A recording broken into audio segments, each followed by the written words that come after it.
Ayan nga ang tirik ng araw.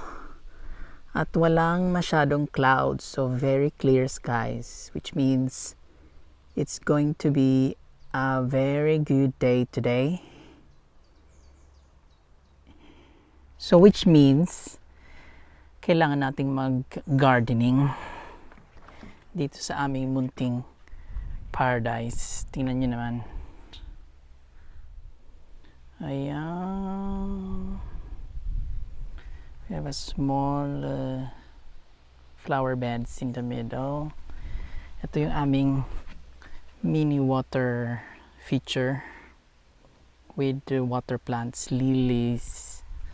Yeah, medyo brown ang tubig. So, wala lang. And it was just like 2-3 days ago that we cut the grass, pero ayan, ang bilis tumubo. So ito yung aming garden. Yan, garden.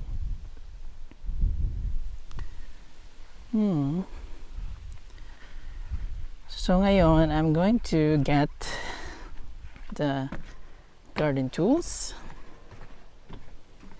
Important to have gloves.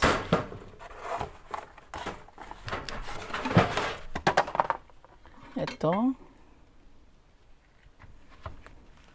Then, ano pa kaya ang pwede nating makuha dito?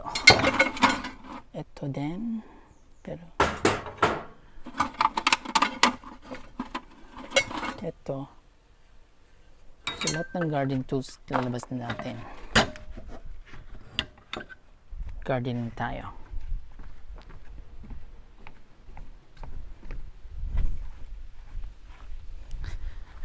Yan, ito. Daming ugres or what do you call it?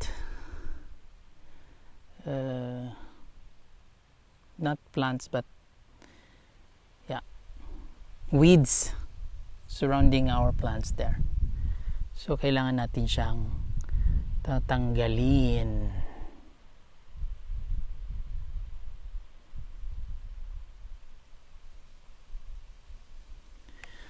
Wait a minute. Lagay ko muna dito yung camera.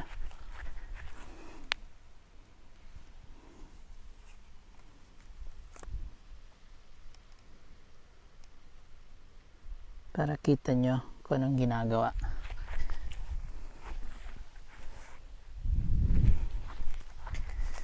So, put up the gloves.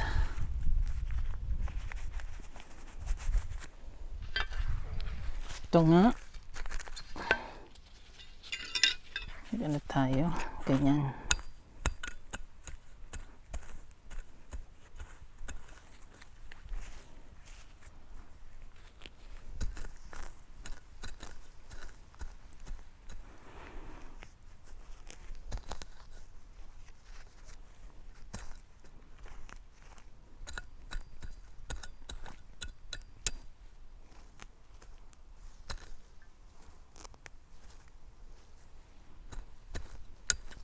Ito yung tinatawag na husta in Norwegian. I don't know what it's called in English, but it's a very nice plant.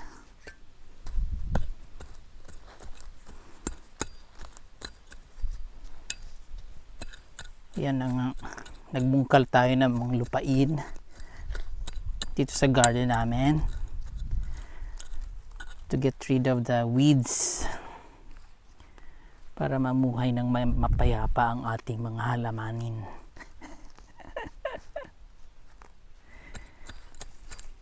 Tsaka ganitong summers, wala namang masyadong work. Hindi pa ako nag-start ng summer job ko, so why not do something of my time? Good naman yung weather. It's been how many days since it's raining, and then suddenly today gumanda yung panahon.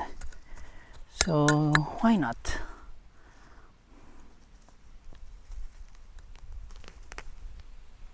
Nakakapagod din mag-gardening, but ano din siya, parang therapy na din.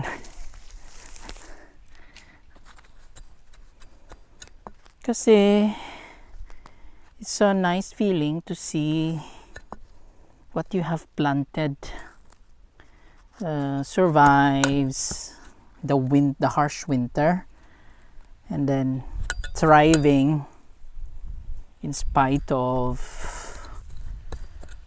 the weather conditions, nature. So this is nature at its best talaga. You will have that sense of satisfaction then when you're doing such gardening also. Sense of satisfaction. It helps a lot of your anxiety, I think. A lot of scientists can prove that, or studies can prove that gardening can help a lot with mental and as well as physical, because you're moving,